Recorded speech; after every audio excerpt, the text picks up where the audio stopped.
I.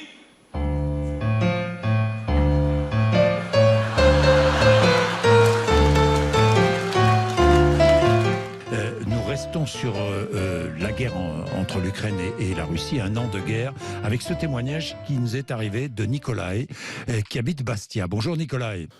Bonjour Jean-Jacques, bonjour à tous les invités. Et merci d'être avec nous Nikolai. Je résume, vous allez me corriger si je dis des bêtises. Vous êtes ukrainien, vous êtes né à Dnipro en 1987. 1987, c'était à l'époque de l'URSS.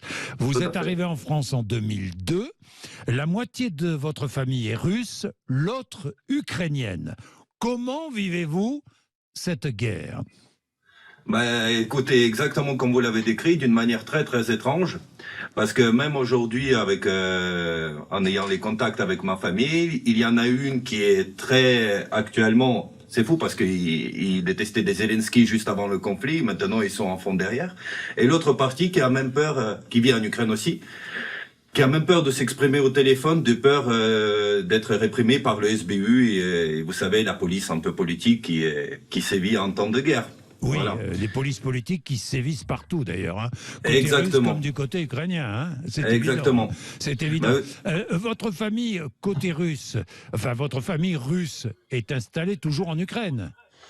Oui, bien sûr, bien sûr. En plus, ma Ukraine. famille est du côté de l'Est, vous savez, vraiment à la frontière des zones problématiques de Donbass, là où le conflit il a commencé. Oui, d'accord. Donc, évidemment, elle a peur de s'exprimer. Et l'autre famille ukrainienne qui était...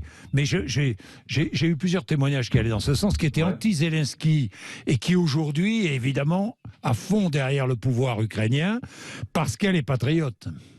Non, pas parce qu'elle est patriote. Je suis désolé, parce qu'à un moment donné, dès que le conflit il a commencé, les partis d'opposition ont été interdits en Ukraine. Toutes les chaînes qui étaient un peu à l'alternative au pouvoir ont été fermées ou récupérées par le pouvoir ukrainien. Qu'il faut pas l'oublier. C'est pas d'un coup, Zelensky il est devenu angélique alors que c'était un des mecs les plus corrompus au monde. Il est apparu dans les Panama Papers. Je ne sais pas comment on a fait d'un criminel, d'un mafieux, d'un coup un héros. Alors que c'est juste en fait un guignol qui est arrivé au pouvoir grâce à des oligarques très puissants ukrainiens, comme Kolomoïski. Non mais Nikolai, vous êtes très contradictoire dans vos propos. C'est quoi ma contradiction ? Vous dites que toute votre famille est à fond derrière Zelensky. C'est le cas ou pas ? Elle est maintenant. Elle l'est maintenant parce qu'elle est toute la journée, elle est exposée à la propagande de l'État sans aucune alternative. Mais elle est pour cela ou elle est parce qu'elle condamne l'invasion russe ? Elle condamne évidemment l'invasion russe, puisqu'on leur représentait l'invasion russe comme étant une agression absolue et sans aucune alternative. Elle condamne parce qu'on l'a représentée selon vous, non, Nikolai, non pas parce qu'elle prend des bombes sur la figure.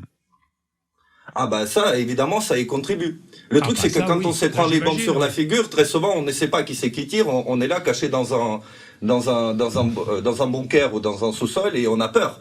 Et après, on regarde les informations pour apprendre qui c'est qui nous a tiré dessus. Est-ce qu'on nous dit la vérité ? Ça, je laisse ça à la discrétion de ceux qui émettent les informations. Oui. Nikolai, vous souhaitez que la Russie envahisse votre pays ? Non, je ne souhaite pas que la Russie envahisse mon pays. Je souhaite que la guerre s'arrête le plus vite possible, que le gouvernement de Zelensky soit mis devant ses responsabilités, parce qu'il ne faut pas oublier les crimes qui ont été commis dans le Donbass. Ils étaient très très nombreux et ils continuent toujours à être perpétrés. Je souhaite qu'il y ait des négociations, que l'Ukraine elle retrouve le schéma démocratique, à savoir qu'on revote, qu'on élise un gouvernement, quelque chose de plus équilibré qui arrive au pouvoir, parce qu'à un moment donné, en Ukraine, on a eu des forces. Vous savez, l'extrême droite, ça existe en France. Vous voyez ? On sait ce que c'est, des forces d'extrême droite. En Ukraine, il y a la même chose. C'était une très très petite minorité de nationalistes qui, à un moment donné, a été propulsée dans les hautes sphères du pouvoir, d'une manière au forcing, et qui a fait des choses qui a fait qu'on est dans la situation actuelle. Qui a fait à ce que les populations russophones étaient réprimées. La situation actuelle ne vient pas de là. La situation actuelle vient parce qu'il y a un pays qui a envahi un autre pays. Non, la situation actuelle est date bien sûr d'avant. Vous savez, vous êtes français, vous connaissez Montesquieu. Non, mais Nikolai. Je suis désolé, il y a ceux qui font les guerres, mais les véritables responsables, c'est ceux qui les rendent inévitables. Oui, ça, on est malheureusement d'accord, Nikolai. On est totalement d'accord. Cette situation en Ukraine a dégénéré depuis plus de 8 ans maintenant.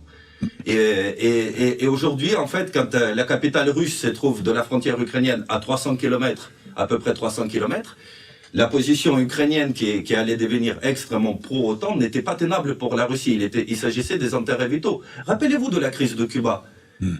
Tout est très simple. Quand les Russes ils essayaient de positionner les missiles sur Cuba, regardez comment ont réagi les États-Unis. Ils ont failli mettre le meurtre sur les accents. Aucun missile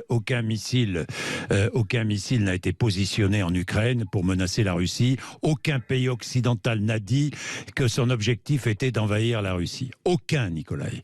Vous le savez. Mais envahir bien. la Russie, c'est pas possible. Par contre, la mettre en position de faiblesse géopolitique, ça c'est autre chose. Bon. Ça c'est une autre question. C'est juste que je voudrais. Je voudrais rajouter une chose. Une guerre, c'est mal. Et dans la politique, il n'y a pas de gentils et des méchants, il n'y a que des intérêts. Voilà. Et là, il y a des intérêts vitaux d'un pays qui ont été atteints et qui se sont transformés en cette guerre fratricide, parce que ce sont des peuples frères. Et moi, ça me blesse énormément, actuellement, ce qui se passe en Ukraine. Et je tiens à dire que la position de l'Occident, pourquoi moi je ne l'accepte pas, parce qu'aujourd'hui, en fait, en envoyant les armes en Ukraine, en soutenant, en poussant Zelensky de plus en plus sur la voie belliqueuse, et encore, c'est en train de changer, ils ne font que mes frères ukrainiens, en fait, aujourd'hui, ils sont mobilisés et ils sont envoyés dans une boucherie à Bakhmout et dans d'autres endroits où ils se font massacrer pour des intérêts de qui? Moi, je voudrais qu'on retrouve la paix. Et tant pis, les territoires, c'est pas important. C'est les vies humaines qui comptent. Oui. Les vies humaines qui comptent des deux côtés, mon cher Nicolas. Évidemment, évidemment. Avec, vous le savez, des soldats russes qui sont envoyés à la boucherie, souvent avec du matériel obsolète, et vous le savez très bien, Nicolas, aussi. Bon, je vais pas dialoguer plus longtemps parce que un autre sujet va nous occuper, qui est moins grave, Nicolas. Mais toutes les voix sont bons et toutes les voix sont entendues ici. Vous le savez, j'y tiens absolument. Merci d'avoir appelé, Nicolas, dans tous les cas. Merci de m'avoir reçu et que la paix soit avec vous tous. Merci beaucoup.